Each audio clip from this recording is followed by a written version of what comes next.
apologetics must be a part of church discipleship. That's why morality is relative in Americans throughout the West today, because man now determines truth. And I believe that that's why the nation is in the state it's in, because they don't know the Word of God, and because the church has failed, in a sense, to hold forth the Word of God in the midst of a crooked and perverse generation. Welcome to Heritage of Truth. Today our guest is Evelyn Johnson Taylor. Welcome. Thank you. It's so nice to have you on. Now, Evelyn is in a writers and speakers group with me, so it's really fun to have an awesome sister with me. So you have a book. Why don't you tell us the name of it? See me, hear me, know me, from the heart of a caregiver. Now, you're a caregiver for your husband. Yes. Is that correct? Yes. How long has that been going on? For nearly a decade now. In 2008, my husband was diagnosed with cancer, lymphoma, and he did not respond to the chemotherapy. So he had to have a stem cell transplant. And since the stem cell transplant in 2009, he's actually been cancer-free. But he developed an autoimmune disease, which left him disabled. So that's why I'm his caregiver. Wow. So are you full-time? I mean, you have a PhD in I have ministry? a PhD in ministry, and I do teach part-time at a Christian university, 4 evenings a month, and then maybe not do another class for another 3 months. Wow. And so I am a full-time caregiver. That's my Wow. So primary. you're really full-time. Yeah, full-time. Yeah. And both our daughters they graduated high school, graduated college, and they're out of the house. And that was such, and not in a negative way, because they're really good kids, but it was such pressure off me when they went to college, because then I no longer had divided focus where I had to make sure they were taken care of, make sure my husband was taken care of. And I think that for me as a mother, that probably was the most difficult part, not neglecting my children in the process. Yeah. Because caregiving can be overwhelming, and you really don't know how the children are going to be affected until after it's over, once they become adults, and then they end up on somebody's couch saying, my mom didn't do this or didn't do that. So that did concern me a lot. And the greatest thing happened, Jeannie, just recently I had an opportunity to speak to a caregiver support group, and my youngest daughter happened to be home at the time. So I said to her, would you like to go with me and just share, very briefly, maybe something that was helpful to you when you were growing up, with a dad who was sick and a mom who was a caregiver. And then maybe you can share something that wasn't helpful, but don't be too mean. Just share something that wasn't helpful.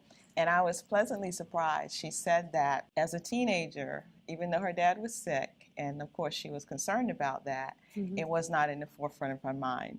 She was more concerned about peer pressure, what to wear to school, what clubs to join, those kinds of things. So that was relieving to know that she wasn't overly consumed by it as a teenager. But she did say that no matter how busy we were or how sick her dad was, that we always took time to talk about what was important to her. And if she had an issue, we made time for that. So I was like, yay. But the one thing she said that she would have liked to have had more information on, which I thought was interesting because she was 13. And she said how your home goes from, mom, dad, and family to strangers coming in, bringing food, taking care of you, picking you up at school, dropping you off. And because she had always been taught that, when you have company in the house, you have to make sure the company is entertained. And so she struggled when she would come home from school and Miss So-and-so was there. Do I just go to my room, do my homework, or do I have to stay out here and entertain whoever is here?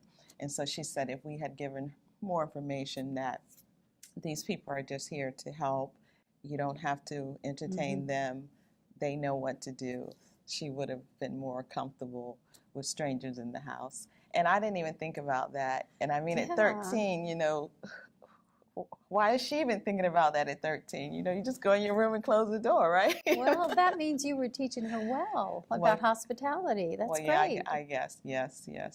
But other than that, she didn't have anything negative to say. That's so I said, fantastic. maybe we did something right. Well, one of the things that is significant, I believe, in your book is that people will also hear from your husband. Yes, and he actually asked him to do that, and he was happy to do it, and certainly I was happy to have him do it. And what he did was he shared from a patient's perspective what it was like having a caregiver, because he was diagnosed at age 48, which is fairly young. So for him to lose his independence at such a young age, and so he shared about that, and sometimes, you know, when you're in the process, for me, it took me a while to become comfortable being called a caregiver, because I thought, well, you know, it's his wife, what else would I do? But when I was able to kind of differentiate my roles, caregiver from wife, because he did go through a phase where he had some anger, and it was hard for me as his wife, because, you know, I knew that was not the way he would normally talk to me, but that didn't make it feel any better. But when I was able to separate caregiver from wife, then I understood, okay, this is a caregiver day. He's not talking to his wife. He's just upset.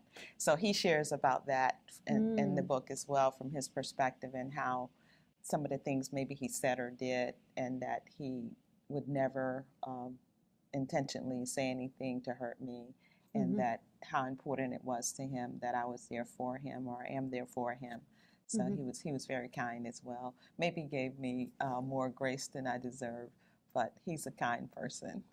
In my family, in the last several years, we've had 3 people who needed caregiving. Wow. You know, my sister who died of cancer, my dad who had dementia, and then my mom when she was ill and dying. And I know what you're talking about. It's a full-time job, and people who are caregivers are exhausted, absolutely exhausted. I think that's one reason my mom got sick, taking care of my dad. And I hear a lot of stories about that, and I'm always praying, God, please keep me well, because I do hear a lot of stories about people who are caregivers, and then they end up getting sick, and in some cases dying before the person that they're caring for, just because they haven't taken care of themselves. So what can people do, friends, church, family members, people like that, do to help a caregiver? Well, for me, and I think probably for most caregivers, you're so overwhelmed. And when people say, what can I do? You're just too overwhelmed to be able to put it into words what you really need.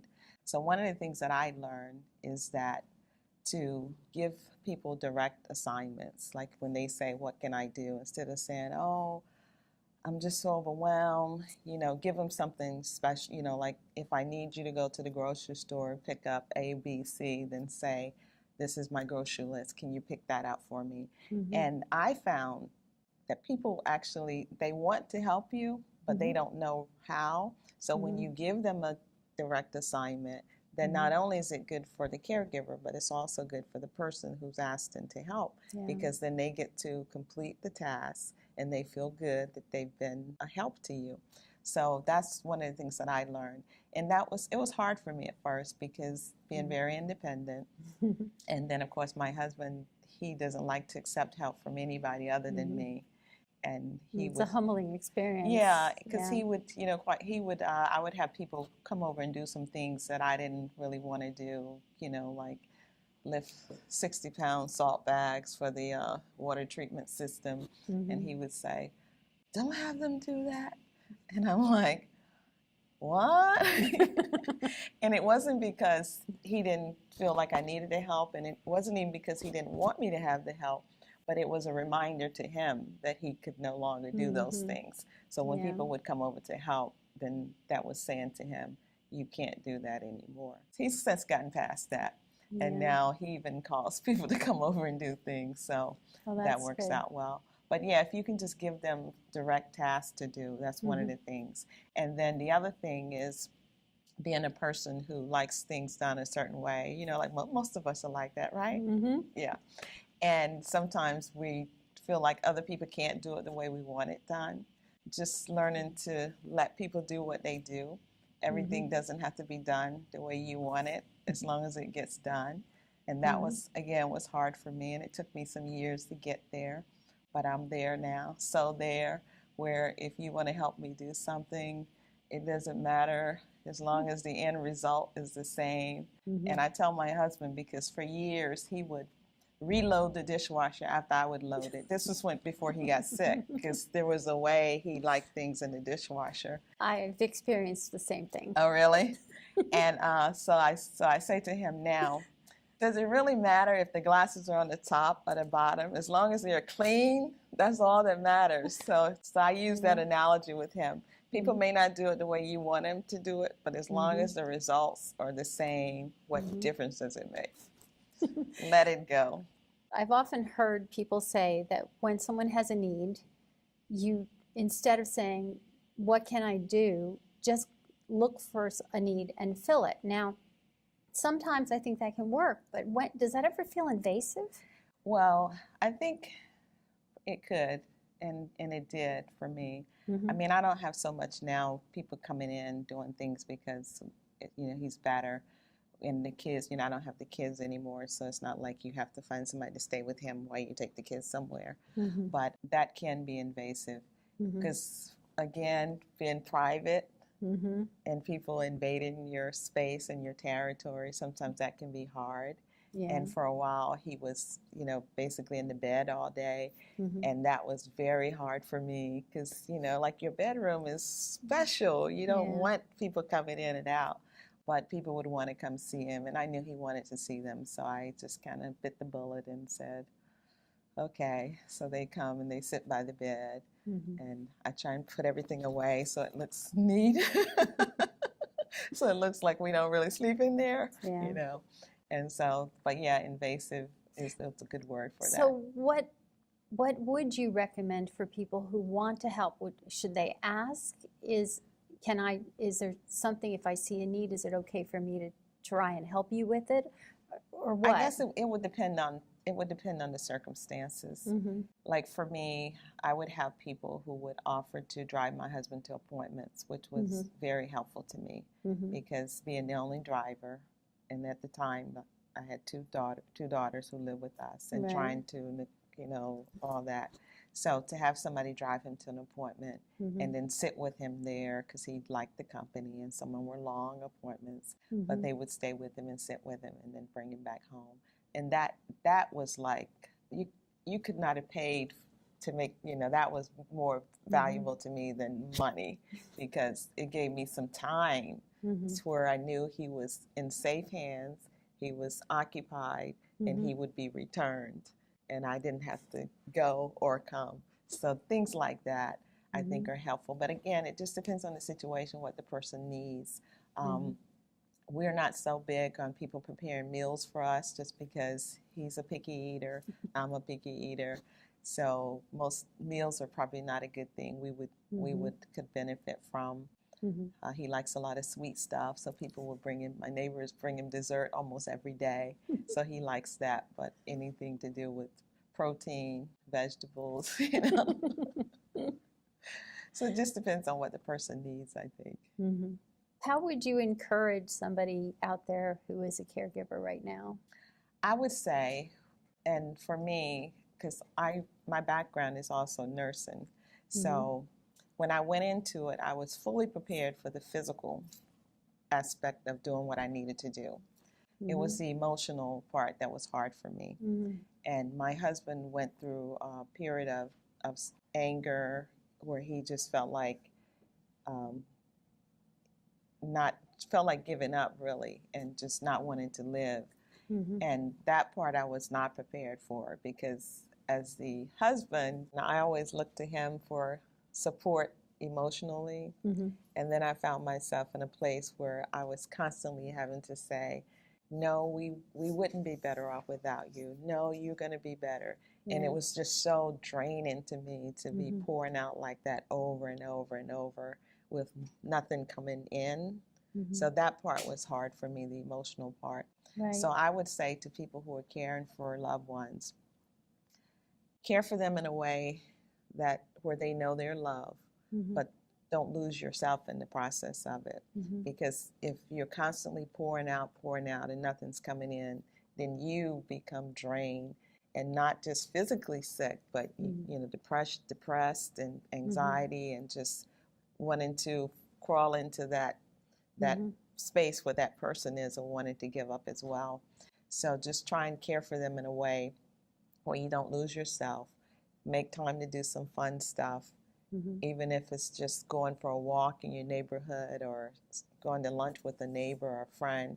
Just make time to do that because it's so valuable, so important that you do that.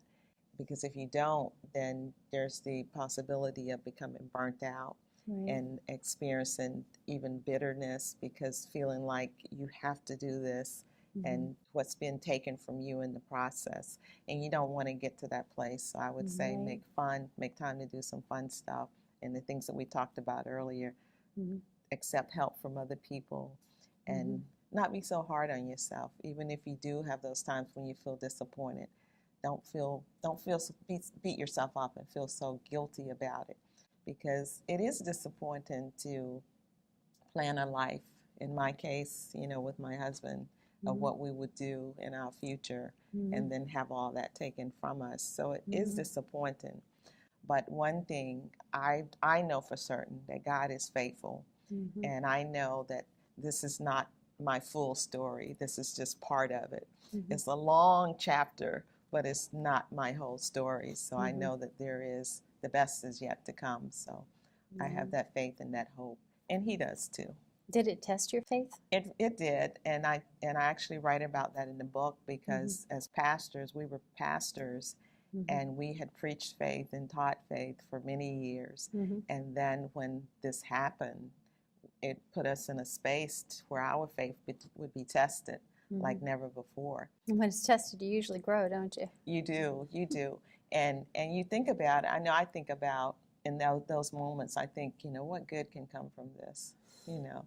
God, you said it's working together for my good, but what good can come from this? But there have been so many opportunities that God has opened doors for us to share with other people who are suffering, and that's some of the good that has come from it. And there have been even some of the things that when I went back to write this book and looking back at my journals and some of the things that I had kind of pushed in the back of my mind because I was focusing so much on what I don't have, what I can't do, that I had pushed some of it in the back of my mind. And then when I went back to read the journals and just to see the faithfulness of God throughout the whole journey and how he just opened so many doors along the way. And I was reading in my journal about when my husband was ready for his transplant. He had went through all the pre-testing for his transplant. And we were scheduled, I think it was the day before Christmas, we got a phone call saying that his insurance didn't cover it at that facility. And there were no facilities in the state of Florida where we could go to. We'd have to go outside of the state.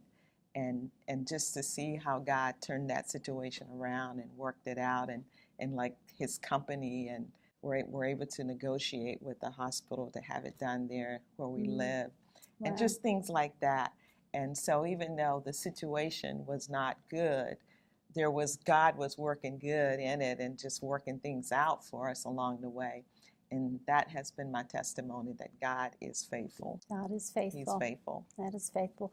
Well, again, everyone, the book is See Me, Hear Me, Know Me, The Heart of a Caregiver by Evelyn Johnson Taylor.